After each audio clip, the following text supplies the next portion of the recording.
ఏంటి? అవునమ్మా, తారక్కి నీలవేణికి మళ్ళీ పెళ్లి చేయాలనుకుంటున్నారు. ఏం మాట్లాడుతున్నారు? అవునమ్మా, రేపొచ్చే పండుగతో పాటు పెళ్లి కూడా ఉంటుంది. నాన్న స్వామీజీ గారితో మాట్లాడడం మేము చాటుగా విన్నాం. అవునా? పండుగ రోజు చాలా దివ్యంగా ఉందని చెప్పడంతో ఆ రోజు తారక్ నీలవేణి పెళ్లి జరిపించాలని మావయ్య ఫిక్స్ అయ్యారు అత్తయ్య గారు. స్వామీజీ గారు ఎదురుపడినప్పుడు అడిగినా సరే ఆయన ఏం చెప్పలేదే. తారక్ నీలవేణి పెళ్లిని కూడా స్వామీజీ గారు లోక కళ్యాణం అనుకున్నారేమో అమ్మా. అందుకే నీ ముందు నోరు విప్పకుండా వెళ్ళిపోయారు. అదంతా మావయ్య గారి ప్లానింగ్ అత్తయ్య. ఆయన మంచి ఆటగాడు. ఎవరిని ఎలాగ గురి చూసి కొట్టాలో ఆయనకి బాగా తెలుసు.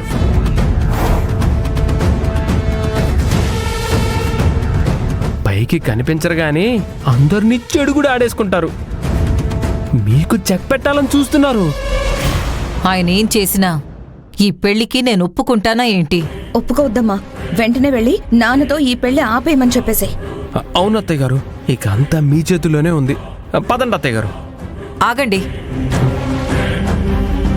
తొందరపడి చెప్పేస్తే వాళ్ళ ప్లాన్ ఏంటో మనకెలా తెలుస్తుంది? వాళ్ళేం చేయగలరో చేయనివ్వండి. నేనేం చేయాలో అదే చేస్తాను. అర్చనని ఇంటి కోడలుగా చేసుకోవాలని మనం అనుకుంటూ ఉంటుంటే పని మనిషిని పర్మనెంట్గా కోడల్ని చేయాలని నాన్న అనుకుంటున్నారు. ఆయన ఎన్ని ప్రయత్నాలు చేసినా తారక్ పెళ్ళంటూ జరిగితే అర్చనతోనే జరుగుతుంది.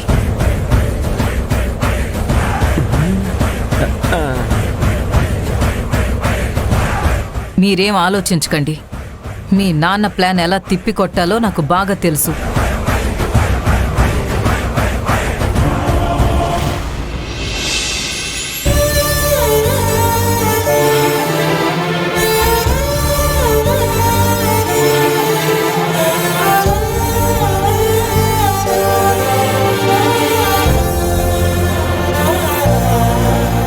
అయ్యగారు, మంచినీళ్ళు.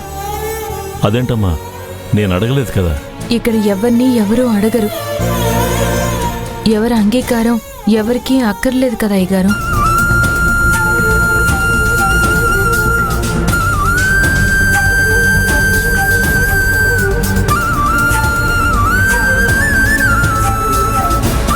మంచినీళ్ళు తాగితే ఆరోగ్యానికి మంచిదే. నా ఆరోగ్యం గురించి ఆలోచించే తెచ్చావనుకుంటానమ్మా.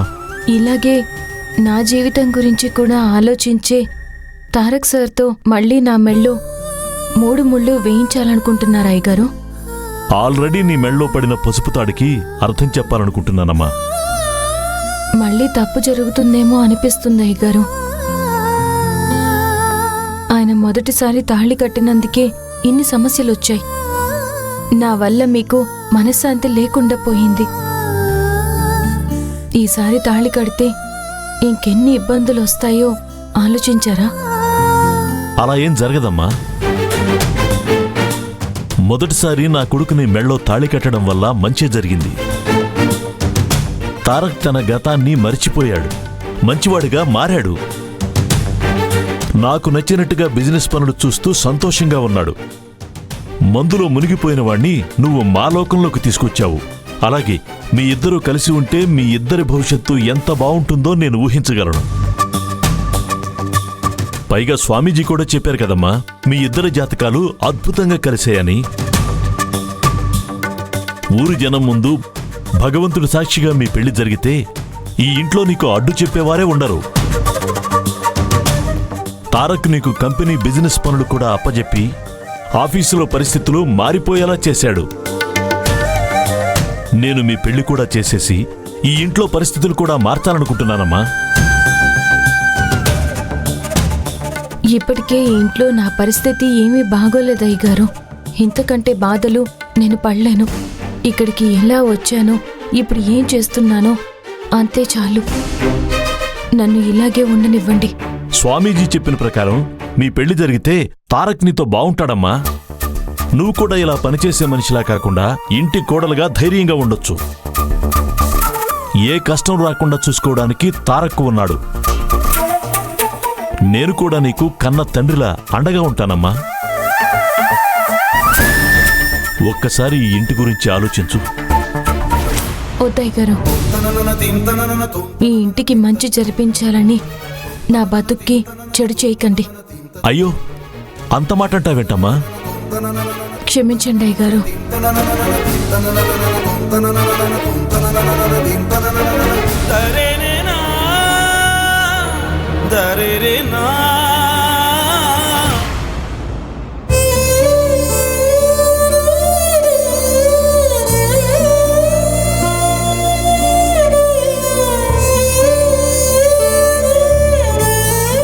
నీలవేణి, ఏమైందమ్మా?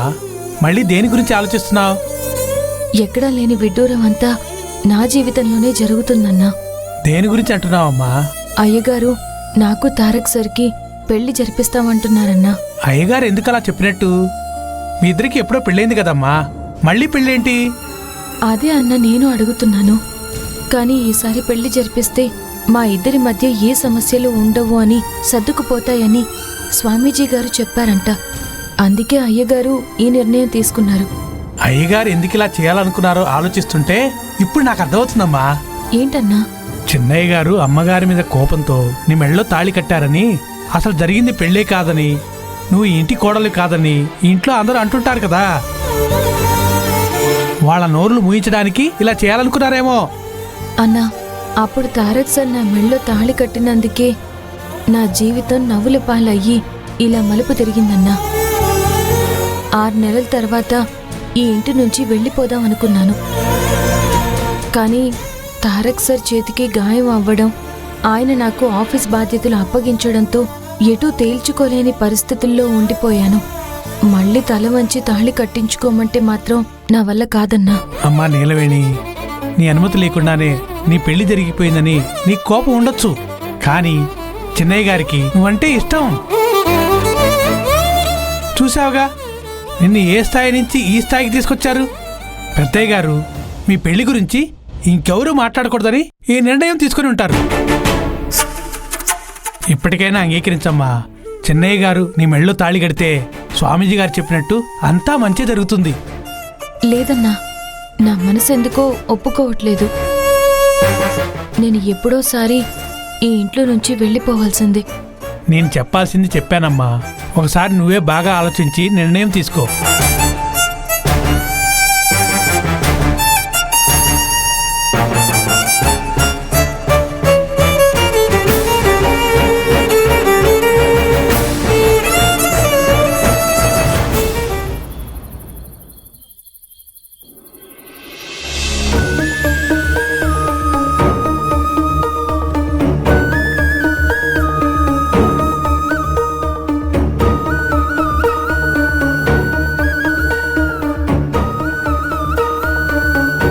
డాడీ, ఏదో టెన్షన్లో ఉన్నట్టున్నారు.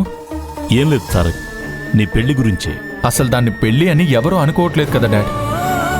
దాని గురించి ఎందుకు ఆలోచిస్తున్నారు? నువ్వు ఆవేశంలో నీలవేణి మెళ్ళలో తాళి కట్టిన పెళ్లి గురించి మాట్లాడట్లేదు.